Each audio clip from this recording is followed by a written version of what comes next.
आज जानते हैं कि कैसे भगवान शंकर से मिली सती और क्या थी इनके अस्तित्व की कहानी। ये तो सभी जानते हैं कि भगवान शिव का पहला विवाह दक्ष प्रजापति की पुत्री देवी सती से हुआ था।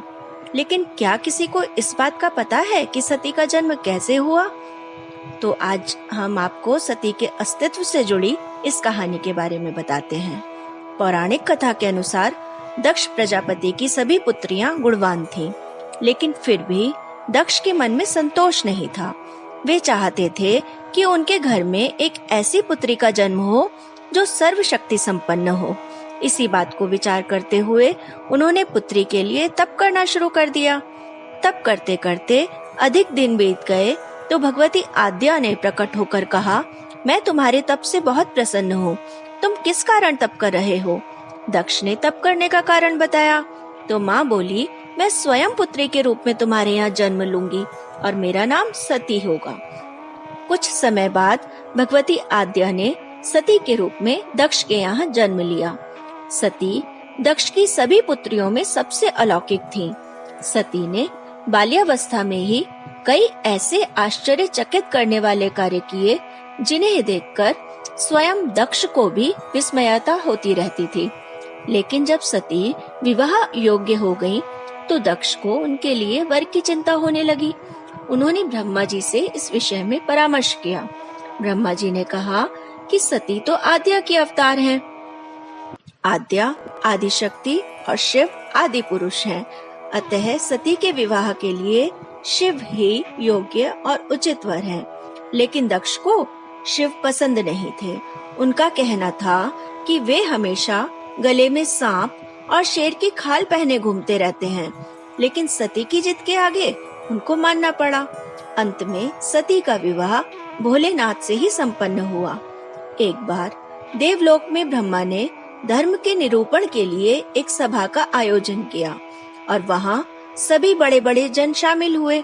जब सभा में दक्ष का आगमन हुआ तो सभी देवता उठकर खड़े हो गए, पर भगवान शिव खड़े नहीं हुए। उन्होंने दक्ष को प्रणाम भी नहीं किया। दक्ष को इस बात का बहुत बुरा लगा। केवल यही नहीं, उनके हृदय में भगवान शिव के प्रति ईर्ष्या की आग जल उठी और वे उनसे बदला लेने के लिए समय और अवसर की प्रतीक्षा करने लगे। एक बार राजा दक्ष ने यज्ञ का आयोजन किया और सभी को बुलावा भेजा, लेकिन भगवान शिव को नहीं बुलाया। माता सती का यज्ञ में जाना और अपनी बहनों से मिलने का बहुत मन हुआ। देवी ने भगवान से वहां जाने की आज्ञा मांगी, किंतु भगवान ने वहां जाने को मना कर दिया कि अभी वहां जाना ठीक नहीं। लेकिन सती नहीं मानी और हट करती रही। अंत में भगवान ने उन्हें जाने के लिए भेज दिया और साथ में अपना एक गण भी भेजा जिसका नाम वीरभद्र था।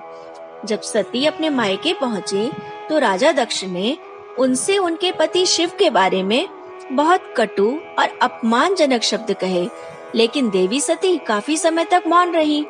कुछ समय बाद सती ने यज्ञ मंडप में सभी देवताओं के भाग देखे, किंतु भगवान शिव का भाग नहीं दिखा। भगवान शिव का भाग वहां न देखकर उनके पिता ने कहा कि मैं तुम्हारे शिव को देवता नहीं समझता। वे तो भूतों के स्वामी, नग्न रहने वाले और हड्डियों की माला धारण करने वाले हैं। वे देवताओं की पंक्ति में बैठने योग्य नहीं हैं। इन बातों को सुनकर सती की आंखें क्रोध में लाल हो गईं और वो कहने लगी, जो क्षण मात्र में संपूर्ण सृष्टि को नष्ट करने की शक्ति रखते हैं, वे मेरे स्वामी हैं। नारी के लिए उसका पति ही स्वर्ग होता है। जो नारी अपने पति के लिए अपमानजनक शब्दों को सुनती है, उसे नरक में जाना पड़ता है। इसलिए मैं एक क्षण भी जीवित नहीं रहना चाहती। और सती अपने कथन को समाप्त करती हुई यज्ञ के कुंड में कूद पड़ी। जलती हुई आहुतियों के साथ उनका शरीर भी जलने लगा। यह सब देखकर वीरभद्र ने क्रोध में आकर दक्ष का मस्तक काटकर फेंक दिया। जब यह बात भगवान शिव के कानों में पड़ी तो वे प्रचंड आंधी की भांति कनखल जा पहुँचे। सती के जले हुए शरीर को देखकर भगवान शिव अपने आप को भूल गए। सती के प्रेम और उनकी भक्ति ने शंकर के मन को व्याकुल कर दिया। वे सती के प्रेम में खो गए और बेसुध हो गए। भगवान शिव ने सती के जले हुए शरीर को कंधे पर रख लिया वे सभी दिशाओं में भ्रमण करने लगे।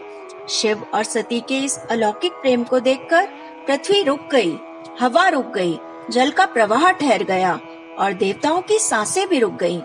यह सब देखकर भगवान विष्णु आगे बढ़े और अपने चक्र से सती के एक एक अंग को काट काट कर गिराने लगे और जहाँ जहाँ ये अंग गिरे वहाँ शक्तिपीठ बने।